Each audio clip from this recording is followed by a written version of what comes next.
नमस्कार दोस्तों, आप सभी का स्वागत है आपके अपने यूट्यूब चैनल शांति निकेतन में। एक बहुत ही महत्वपूर्ण जानकारी आप सभी को देनी थी, क्योंकि अभी जो यूजीसी नेट 2021 था उसका एग्ज़ाम अभी भी हो चुका है, हिंदी सब्जेक्ट का। और 2022 में अब एग्ज़ाम होंगे। अभी तो नोटिफिकेशन नहीं आया है, बट न्यूज़ ये है कि आप सभी अपनी पढ़ाई कंटिन्यू रखें। जिनका जेआरएफ हो जाएगा बहुत अच्छी बात है, बट जो अभी 2022 में एग्ज़ाम देना चाहते हैं या फिर देंगे, वो सभी अपनी पढ़ाई कंटिन्यू रखें। और सबसे बड़ी बात ये है कि हमें यह बताना था कि हिंदी ग्रामर की भी क्लासें बहुत जल्द शुरू हो जाएंगी। हिंदी व्याकरण से संबंधित कुछ टॉपिक्स हमने पढ़ा दिए थे, लेकिन अभी पूरा टॉपिक नहीं हुआ है क्लियर। तो बहुत सारे एग्ज़ाम में हिंदी व्याकरण पूछता है, तो हमने सोचा हिंदी व्याकरण कंप्लीट करा देते हैं। इसके साथ ही साथ हिंदी साहित्य का इतिहास भी हमने आदिकाल कंप्लीट किया हुआ है, और अगर हम आधुनिक काल में देखें तो हमने भारतेंदु युग कंप्लीट किया है। तो इसके बाद हम सोच रहे हैं कि हम पहले भक्ति काल शुरू कर दें या फिर आधुनिक काल शुरू करें। आप सभी कमेंट करके ज़रूर बताएं कि हम भक्ति काल शुरू करें या फिर हम आधुनिक काल में ही। भारतेंदु तो हमने पढ़ा लिया है, त्रिवेदी युग और छायावाद, बाकी सारे वाद हम पढ़ाना स्टार्ट करें। फिलहाल हम अपनी तरफ से कोशिश करेंगे कि हम दोनों तरफ देखें, और हिंदी ग्रामर की भी क्लासेस स्टार्ट हो जाएंगी, और इसके साथ ही साथ हिंदी साहित्य का इतिहास के जितने भी टॉपिक बचे हैं, क्योंकि इ- कई सारे एग्ज़ाम, असिस्टेंट प्रोफेसर की भर्ती हो, लेक्चरर हो, हायर का एग्ज़ाम, कुछ भी जितने भी हिंदी सब्जेक्ट से रिलेटेड एग्ज़ाम होते हैं, तो उन सभी में हिंदी साहित्य का इतिहास और हिंदी व्याकरण की बहुत ही महत्वपूर्ण भूमिका होती है। तो वो सभी एग्ज़ाम को ध्यान में रखते हुए हम कोशिश करेंगे कि हम बहुत जल्द सारे वीडियो अपलोड करें, ताकि आप सभी को कोई भी प्रॉब्लम ना हो। आप सभी को सारे चीज़ों से, हिंदी सब्जेक्ट से संबंधित जितने भी टॉपिक्स हैं, जितने भी क्वेश्चन पेपर हों, आप सभी को एक ही जगह पे सारी सुविधाएं मिल जाएं, आपको कोई भी परेशानी ना हो पढ़ाई में। तो बहुत जल्दी हमारी कोशिश रहेगी। फ़िलहाल अभी हमने, क्योंकि एग्ज़ाम तो हो ही चुके हैं, बट 2022 के लिए कंटिन्यू रखना है, इसलिए पाश्चात्य काव्यशास्त्र का कुछ कुछ क्वेश्चन है, तो हम उसे सॉल्व करेंगे अभी फ़िलहाल। तो अभी हम ये क्वेश्चन सॉल्व करेंगे, और इसके बाद कल से जो वीडियोस कंटिन्यू होंगी वो होंगी या तो भक्ति काल पे, या फिर हम आधुनिक काल में भारतेंदु युग के बाद त्रिवेदी युग पढ़ेंगे। इसके साथ ही साथ बीच बीच में हिंदी ग्रामर की भी क्लासें अपलोड होती जा रहेंगी। और बस इतना ही न्यूज़ देना था आप सभी को। उम्मीद है आप सभी को हमारा चैनल अच्छा लग रहा होगा, वीडियो अच्छा लग रहा है। कमेंट करके ज़रूर बताएं कि आपको हमारे जितने भी वीडियोज़ हैं, जितने भी टॉपिक्स हैं, आपको पढ़ के कैसा लगा। फ़िलहाल अभी हम अपना प्रैक्टिस सेट सॉल्व करते हैं। अभी तो हमने ये प्रैक्टिस सेट बनाया है, तो ये हम सॉल्व करते हैं। पाश्चात्य भारतीय काव्यशास्त्र के कुछ चिंतक हैं। तो ये प्रश्न है कि पाश्चात्य काव्यशास्त्र चिंतकों का कालक्रम सही अनुक्रम लगाना है। तो ये पाश्चात्य काव्यशास्त्र से संबंधित कुछ क्वेश्चंस हैं, इन्हें हम सॉल्व कर लेते हैं। भारतीय काव्यशास्त्र से भी रिलेटेड जितने भी क्वेश्चन हैं वो भी अपलोड कर दिए जाएंगे। इसके साथ ही साथ भारतीय और पाश्चात्य काव्यशास्त्र से संबंधित जो भी महत्वपूर्ण टॉपिक्स हैं वो भी हम बता देंगे आप सभी को, उसका भी वीडियो एक बना दिया जाएगा। फिलहाल अभी हम ये क्वेश्चन पेपर सॉल्व कर लेते हैं। चलिए देखते हैं। हमारा पहला प्रश्न है, पाश्चात्य कुछ काव्यशास्त्र चिंतक हैं जिन्हें हमें सही अनुक्रम में लगाना है और बताना है कि कौन सा विकल्प हमारा सही है। तो अगर हम देखें तो हमारा जो इसमें सही विकल्प बनेगा वह है बी, सर्वप्रथम अरस्तु, कॉलरिज, जॉन क्रो रैनसम, उसके बाद IA रिचर्ड्स आएंगे। तो इस तरह हमारा विकल्प बी सही होता है। और यह जो प्रश्न है वो परीक्षा के लिहाज से बहुत ही महत्वपूर्ण है, जो भी परीक्षाएं हिंदी की होने वाली हैं आगामी, उन सभी के लिए। तो चलिए हम आगे देख लेते हैं। अगर हम अरस्तु का यहाँ पे समय देखें तो अरस्तु का जो समय है वो है 384 से 322 ईसा पूर्व। और कॉलरिज का जो समय है, कॉलरिज का अगर हम समय देखें तो कॉलरिज का समय है 1772 से 1834 ईस्वी। और जॉन क्रो रैनसम का समय अगर हम देखें तो जॉन क्रो रैनसम का समय, फिलहाल इनका समय है, जॉन क्रो रैनसम का, तो इनका समय जो है वो है 1888 से 1974 ईस्वी। और आते हैं हमारे रिचर्ड्स का जो समय है वो 1893 से 1989 ईस्वी तक है, 79 ईस्वी तक है, 79। तो इस तरह हमारा विकल्प ये होगा, सर्वप्रथम अरस्तु हुए, फिर उसके बाद कॉलरिज, फिर रैनसम, उसके बाद रिचर्ड्स। चलिए आगे देखते हैं। अगला प्रश्न है, पाश्चात्य चिंतक दिए गए हैं, हमें उनके सिद्धांतों के साथ सुमेलित करके बताना है कि कौन सा सिद्धांत किस चिंतक का है। विकल्प के माध्यम से बताना है। तो चलिए अगर हम देखें तो इस प्रश्न का जो हमारा सही विकल्प होगा वह कौन सा है, तो अगर सही विकल्प देखें तो वो है डी। तो डी है। और जयपाल सात्र का जो सिद्धांत है उसका नाम है अस्तित्ववाद। जॉक देरिदा का है विखंडनवाद, हम सभी जानते हैं।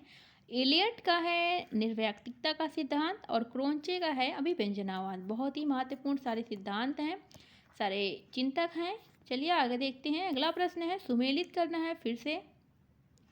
तो अगर हम देखेंगे तो इस प्रश्न का भी सही विकल्प क्या होगा, तो इस प्रश्न का सही विकल्प है बी।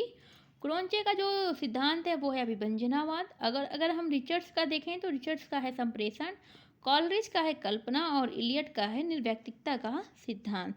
ये उदात्त तत्व लोनजाइनस का है। चलिए आगे देख लेते हैं। अगला प्रश्न है हमारा, लोनजाइनस के अनुसार उदात्त का प्रमुख स्रोत क्या है। तो इस प्रश्न का अगर हम सही विकल्प देखें तो ए है विचार। विचार क्या है, उदात्त का प्रमुख स्रोत माना जाता है। चलिए आगे देखते हैं। फिलहाल आगे सुमेलित करना है, बताना है कौन सा सिद्धांत किस चिंतक का है। तो इस प्रश्न का जो सही विकल्प बनेगा वो है बी। चलिए मिलान करते हैं।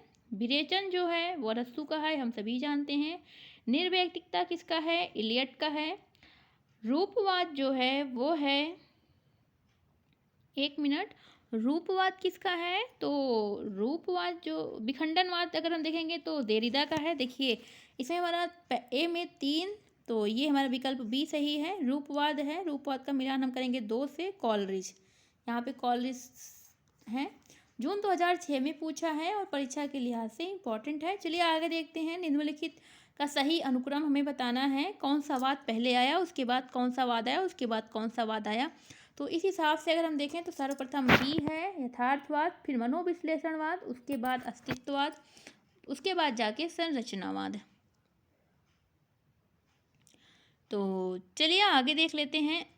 अगला प्रश्न है हमारा, ग्रंथ है, ग्रंथकार हैं और सुमेलित करके बताना है कौन सा ग्रंथ किसका है।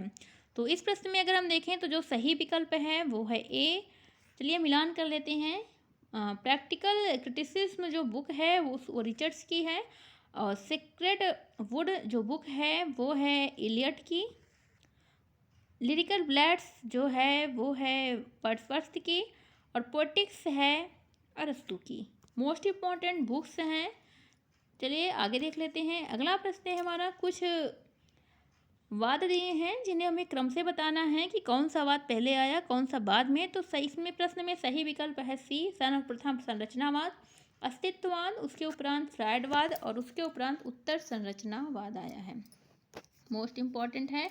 आगे देखेंगे, कुछ ग्रंथकार हैं और कुछ ग्रंथ हैं जिन्हें हमें सुमेलित करना है और बताना है कौन सा विकल्प सत्य है।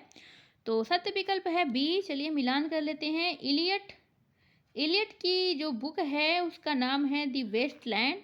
वर्ड्सवर्थ की बुक का नाम है lyrical ब्लैड्स।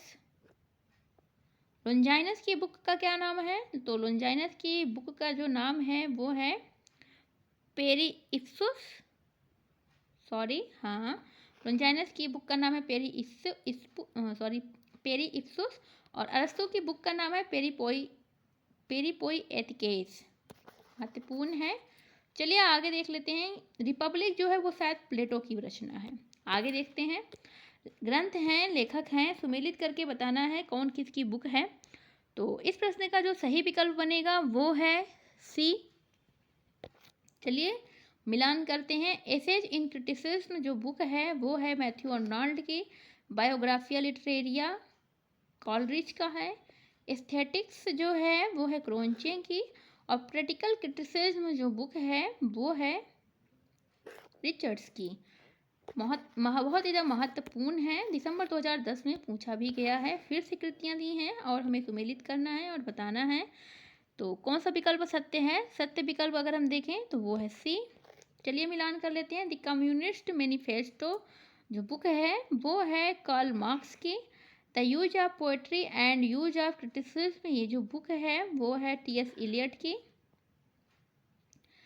Illusion and reality book है कॉर्डवेल की। एंड पोएटिक इमेज है मैथ्यू अर्नोल्ड की। महत्वपूर्ण है, दिसंबर 2011 में पूछा गया है। आगे देखेंगे पाश्चात्य समीक्षकों के जन्म की दृष्टि से हमें सही अनुक्रम बताना है। तो अगर हम देखें तो इस प्रश्न का जो सही विकल्प बनेगा, सर्वप्रथम प्लेटो हुए, फिर अरस्तु हुए, फिर लोंजाइनस, उसके बाद कॉलरिज। तो विकल्प सही हो जाता है बी, और परीक्षा के लिहाज से बहुत इंपॉर्टेंट है। आगे देखते हैं, अगला प्रश्न है हमारा, फिर से कृति दिया है, कृतिकार दिया है और बताना है कौन सी कृति किस कृतिकार की है। विकल्प जो सही है हमारा वो है, विकल्प हमारा सत्य है इसमें सी। चलिए मिलान करते हैं। एसेज इन क्रिटिसिज्म जो बुक है वो है मैथ्यू अर्नोल्ड की।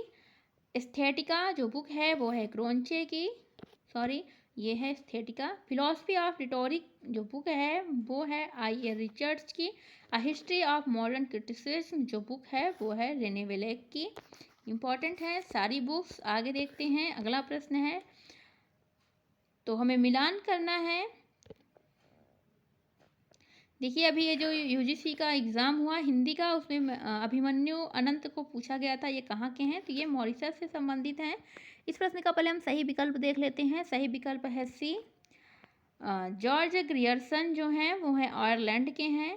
फेडरिक पिनकॉट जो हैं वो हैं इंग्लैंड के।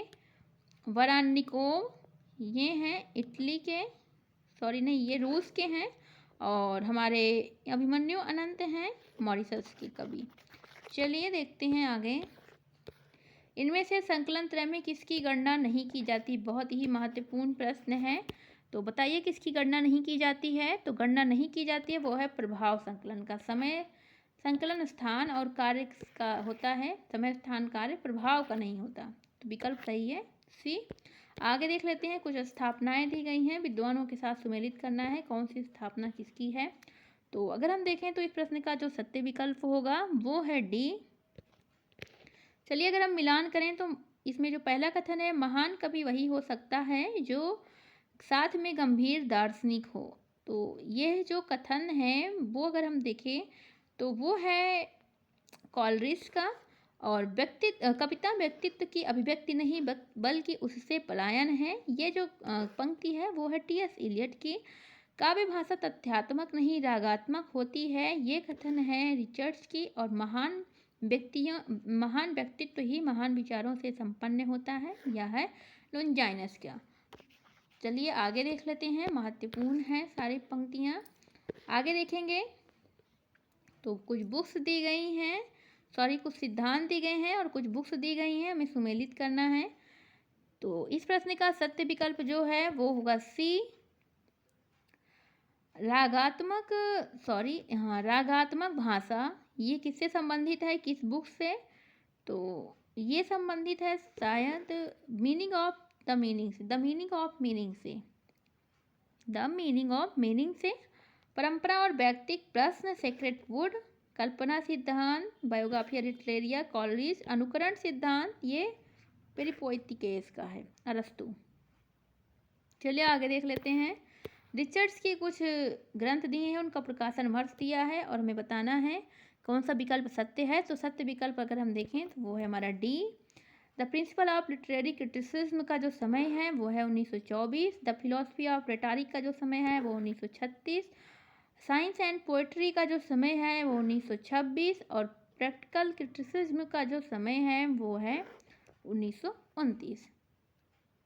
चलिए आगे देख लेते हैं। कविता सर्वोत्तम शब्दों का सर्वोत्तम क्रम विधान है, यह पाश्चात्य आलोचक जो हैं उनमें से किस पाश्चात्य आलोचक का ये कथन है? तो यह कथन है कॉलरिज का। विकल्प सही हो जाता है हमारा सी। आगे देखेंगे, कुछ ग्रंथ हैं, आलोचक हैं, लेखक हैं, हमें उनके साथ सुमेलित करके बताना है कौन सा विकल्प सत्य है। तो जो सत्य विकल्प है वो है ए। लिरिकल ब्लैड्स जो है वो वर्ड्सवर्थ की रचना है। बायोग्राफिया लिटरेरिया कॉलरिज की रचना है। एस्थेटिक्स जो है वो क्रोंचे की है। और द फाउंडेशन ऑफ एस्थेटिक्स जो रचना है वो रिचर्ड्स की है। चलिए आगे देख लेते हैं, महत्वपूर्ण था ये। इलियड की कुछ आलोचक ग्रंथ हैं जिन्हें हमें क्रम से लगाना है और बताना है कि कौन सा विकल्प सत्य है। तो सत्य विकल्प बनता है ए। सर्वप्रथम द सेक्रेट वुड, उसके बाद एलिजाबेथियन एसेज, उसके उपरांत सिलेक्टेड एसेज और एसेज एंशिएंट एंड मॉडर्न। दिसंबर 2015 में पूछा गया है और इम्पॉर्टेंट भी है। चलिए आगे देख लेते हैं, निम्नलिखित में से कौन सा कथन सत्य है। तो पहला कथन है प्लेटो की दृष्टि यथार्थपरक थी, अरस्तु की आदर्शपरक। प्लेटो और अरस्तु दोनों की ही दृष्टि आदर्शपरक थी। प्लेटो की दृष्टि आदर्शपरक थी, अरस्तु की यथार्थपरक। प्लेटो और अरस्तु दोनों की दृष्टि यथार्थपरक थी। तो इस प्रश्न का जो सही विकल्प है वो है सी, प्लेटो की दृष्टि आदर्शपरक थी और अरस्तु की दृष्टि यथार्थपरक थी। चलिए आगे देखते हैं। अगला प्रश्न है कविता कवि व्यक्तित्व की अभिव्यक्ति नहीं, अभिव्यक्ति से पलायन है। अभी अभी ये प्रश्न पीछे मिलान करने में भी वाले प्रश्न में भी पूछा था। तो आप सभी बताइए इसका सही उत्तर क्या होगा। तो उसका सही उत्तर है इलियट। चलिए आगे देख लेते हैं। अगला प्रश्न है हमारा, कुछ रचनाएं हैं, रचनाकार हैं और हमें सुमेलित करके बताना है कौन सा विकल्प सत्य है। तो सत्य विकल्प हमारा जो बनेगा वो है बी।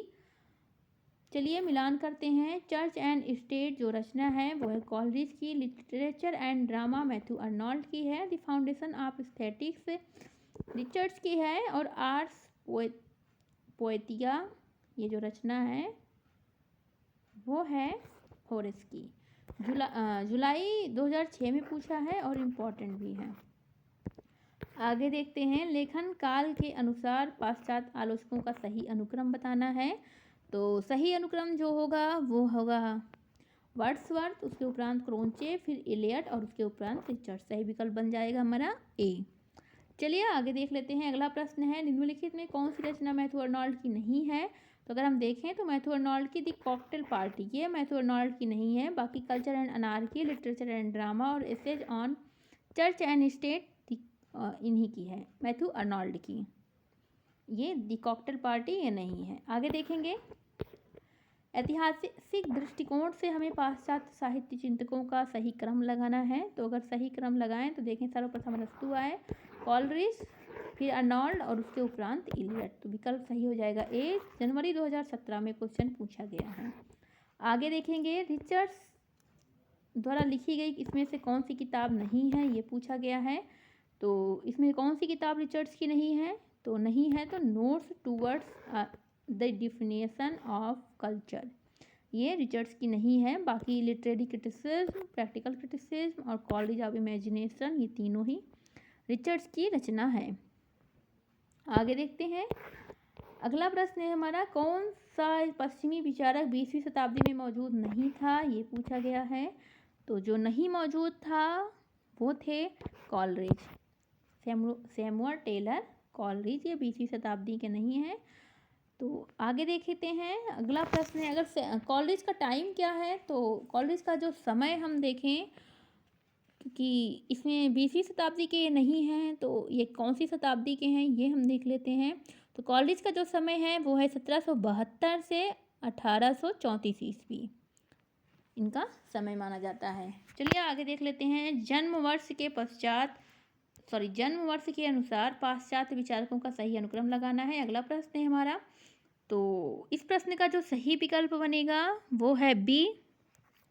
सर्वप्रथम कॉलरिज, उसके उपरांत अर्नोल्ड, फिर आस्कर वाइल्ड, उसके उपरांत रिचर्ड्स आते हैं। आगे देखते हैं। अगला प्रश्न है हमारा, कॉलरिज की काव्य संबंधी धारणा का प्रमुख आधार है क्या है। तो जो आधार है वो है जैववादी सिद्धांत। आगे देखते हैं। काव्य भाषा के संदर्भ में निम्नलिखित में कौन सी मान्यता वर्ड्सवर्थ की नहीं है। तो इसमें से कौन सी वर्ड्सवर्थ की नहीं है। पहला दिया है कि काव्य में ग्रामीणों की दैनिक बोलचाल की भाषा प्रयुक्त हो। दूसरा है भाषा में बिंब और मिथक और बिंबों का प्रयोग होना चाहिए। तीसरा है भाषा में कृत्रिमता और आडंबरवाद पुराने कवियों की देन है। चौथा है गद्य और काव्य की भाषा में कोई तात्विक भेद नहीं है। तो ये कौन सी ऐसी लाइन है जो वर्ड्सवर्थ की नहीं है, वर्ड्सवर्थ की मान्यता नहीं है। तो वो जो नहीं है वो है बी, मिथक और बिंबों का प्रयोग होना चाहिए। ये वर्ड्सवर्थ ने नहीं कहा है। आगे देखते हैं। ये प्रश्न इंपॉर्टेंट भी है और आगे देख लेते हैं। ग्रंथ दिया है, ग्रंथकार दिया है और मिलान करके बताना है कौन सा ग्रंथ किस ग्रंथकार का है। तो विकल्प देख लेते हैं। जो विकल्प सही होगा हमारा वो है डी।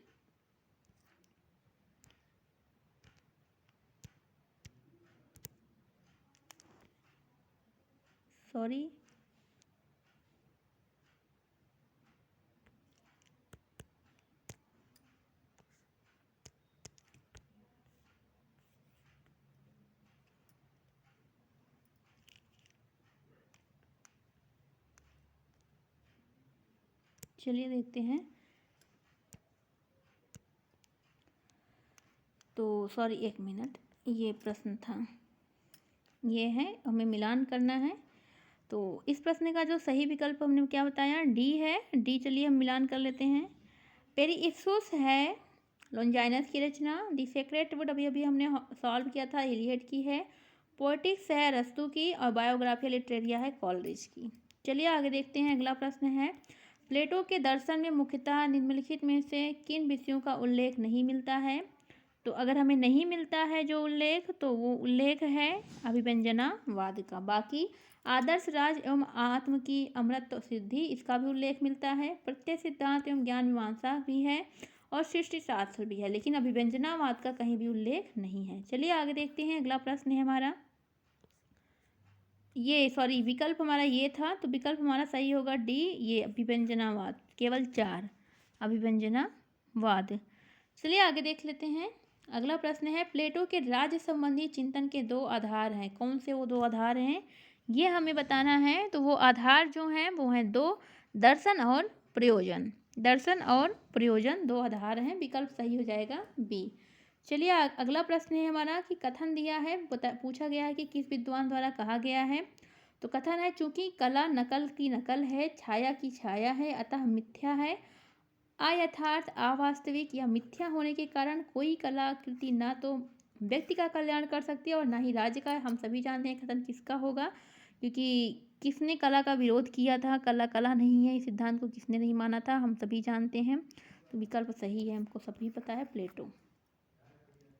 आगे देखेंगे, यह कथन किसका है कि कविता रचनाकार के नियमों का नहीं बल्कि ईश्वरीय प्रेरणा का अनुवर्तन करती है।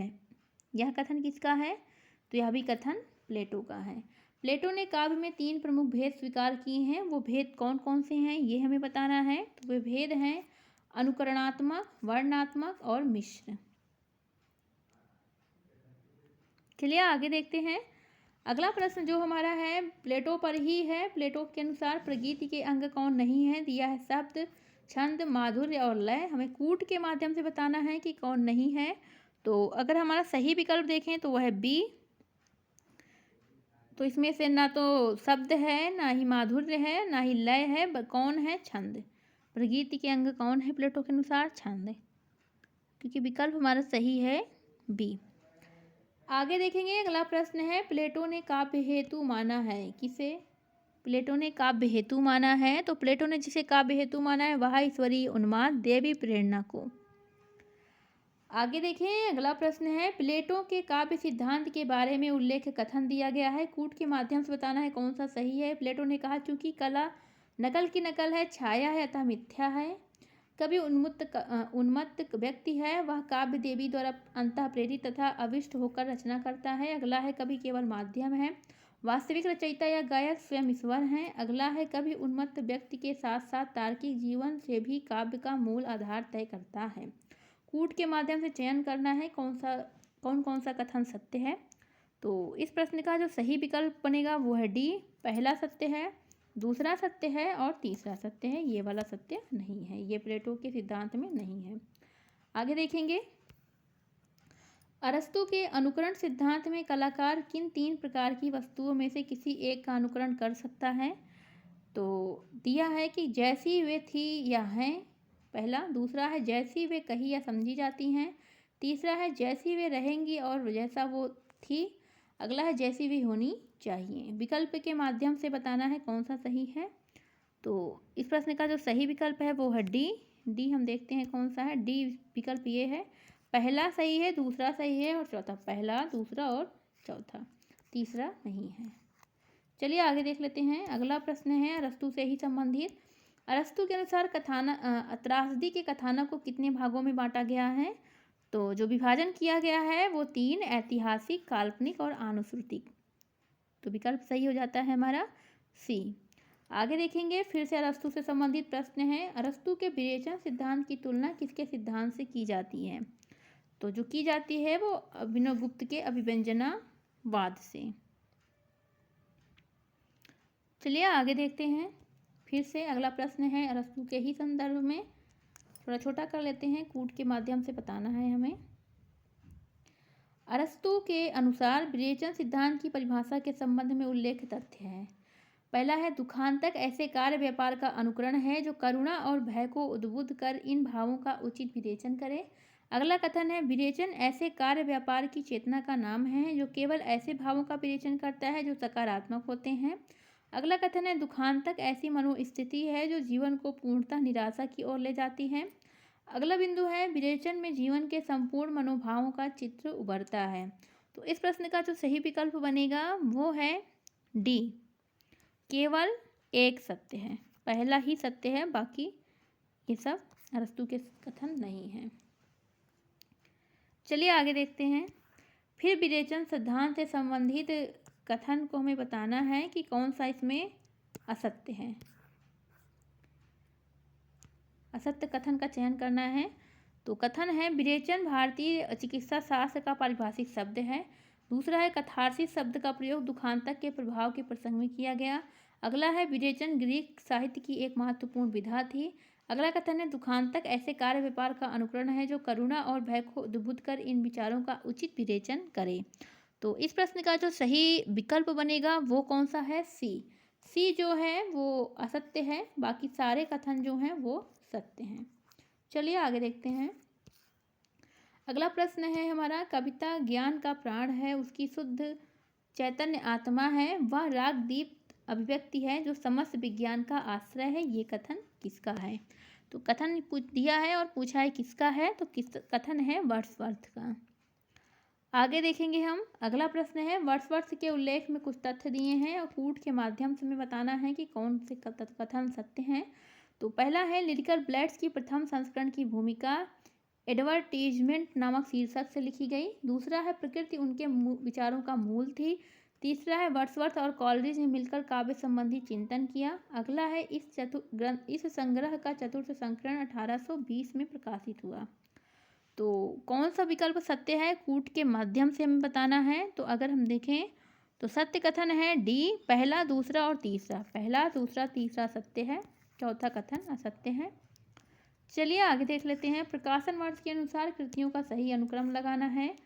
तो सही विकल्प बनेगा बी, इयोन है, फिर उसके बाद लिरिकल ब्लेड्स आएगी, फिर the meaning of meaning and last में साइंस एंड पोएट्री। आगे देखेंगे तो अगला प्रश्न हमारा बनेगा, कॉलरिज के संदर्भ में है। कॉलरिज के द्वारा प्रतिस्थापित गौण कल्पना को क्या कहते हैं? तो जो कॉलरिज के हिसाब से गौण कल्पना को काव्यात्मक कल्पना कहते हैं। विकल्प हमारा सही हो जाएगा डी। चलिए अगला प्रश्न देखते हैं। कथन दिया है, पूछा है किसका है। जब कलाकार कोई कलाकृति, कविता या चित्र आदि तैयार करना चाहता है तो उसे भी कल्पना का सहारा लेना पड़ता है, यह कथन किसका है? तो यह है कॉलरिज का। आगे देखेंगे। कॉलरिज के संबंध में कुछ तथ्य दिए हैं और हमें बताना है कूट के माध्यम से कौन सा कथन सत्य है। तो पहला है, ये स्वच्छंदतावादी प्रवर्तकों में से एक थे। दूसरा है, कॉलरिज की आलोचनात्मक कृतियों में सबसे अधिक प्रसिद्ध बायोग्राफिया लिटरेरिया है। तीसरा है, बायोग्राफिया लिटरेरिया का अर्थ है साहित्यिक जीवनी। अगला कथन है, बायोग्राफिया लिटरेरिया का प्रकाशन 1935 में हुआ। तो हमें बताना है कि कौन सा सत्य है, कौन सा कथन सत्य है। तो कौन सा कथन इसमें सत्य है? तो सत्य कथन है डी, पहला सत्य है, दूसरा सत्य है, तीसरा सत्य है, चौथा सत्य नहीं है।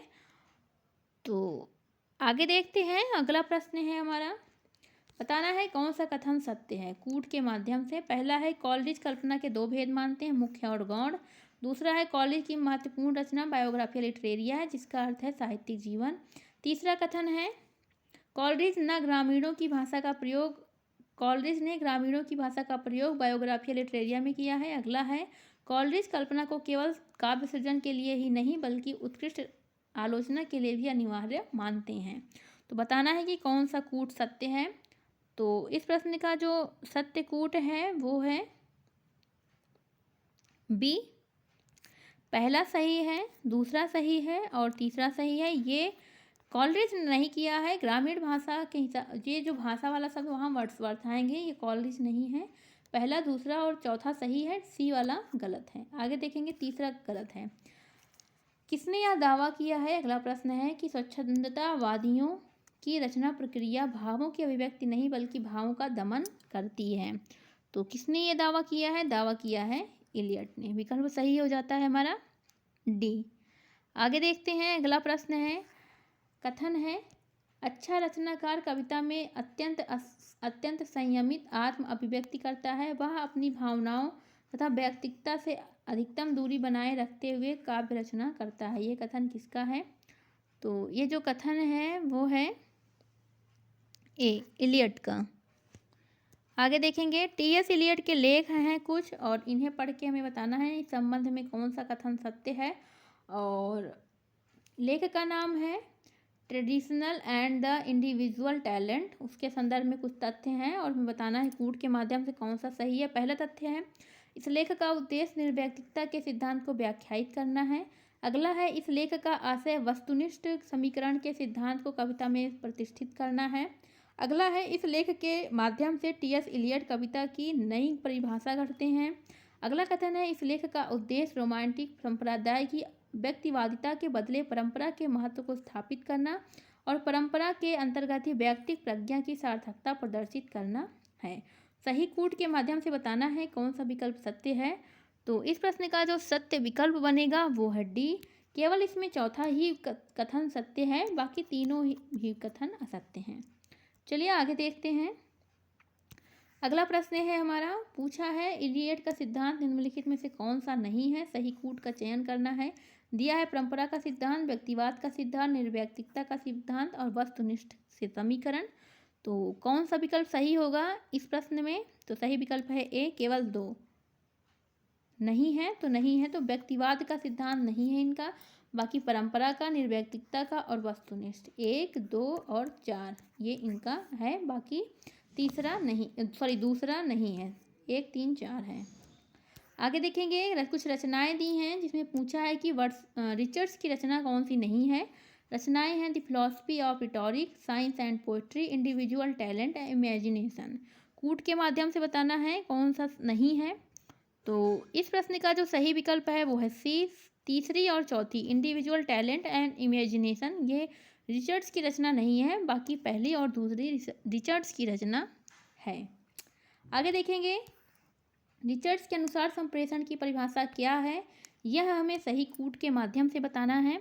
तो कथन दिया है, संप्रेषण का अर्थ ना तो अनुभूतियों का यथावत अंतरण है और ना दो व्यक्तियों के बीच अनुभूति का तादात्म्य, बल्कि कुछ अवस्थाओं में विभिन्न मनों की अनुभूतियों की अत्यंत समानता ही संप्रेषण है। दूसरा कथन है, संप्रेषण अनुभूतियों के साथ विषय वस्तु का बदलाव भी है। तीसरा है, संप्रेषण अचेतन की प्रक्रिया है जिसमें व्यक्ति अपनी भावनाओं को वस्तु जगत में प्रकट करता है।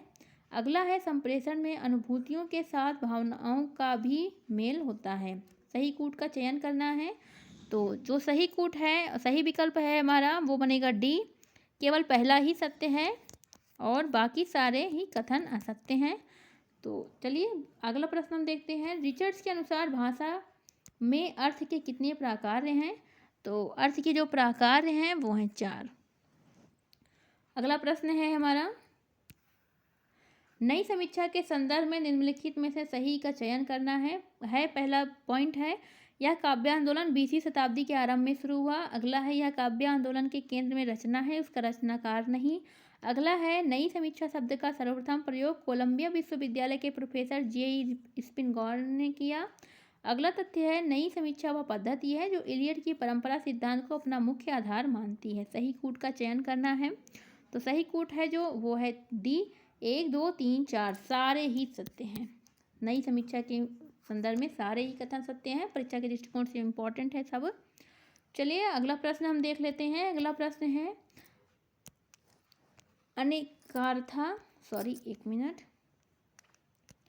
अनेकार्थता मुहावरे का प्रयोग किस नए समीक्षक ने किया है? तो जिसने किया है वो है विलियम एम्परसन ने। चलिए आगे देखते हैं। विडंबना और विरोधाभास जैसे नई समीक्षा के मुहावरे किस समीक्षक ने दिए हैं? तो यह दिया है क्लिंथ ब्रुक्स ने। तनाव सिद्धांत किस नए समीक्षक ने प्रस्तुत किया है? तो यह किया है एलन टेट ने। इम्पॉर्टेंट है। आगे देखेंगे, विकल्प सही सी सत्य। रूपवाद के संदर्भ में असत्य कथन का चयन करना है। रूपवाद का उद्भव फ्रांस में हुआ, पहला कथन है। दूसरा है, अंग्रेजी के फॉर्मलिज्म शब्द का हिंदी पर्याय है। तीसरा है, रूपवाद से ही रीति और वक्रोक्ति का संबंध है। चौथा है रूपवाद एक प्रकार का कलावादी आंदोलन है। तो कौन सा कथन असत्य है?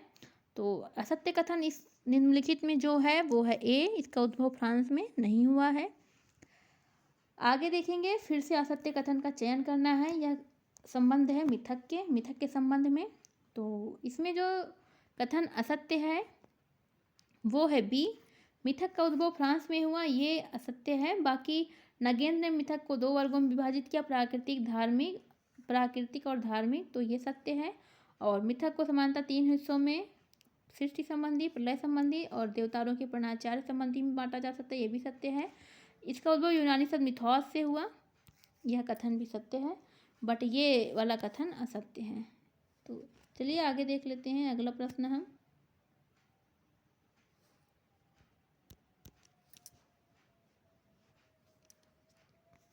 One minute.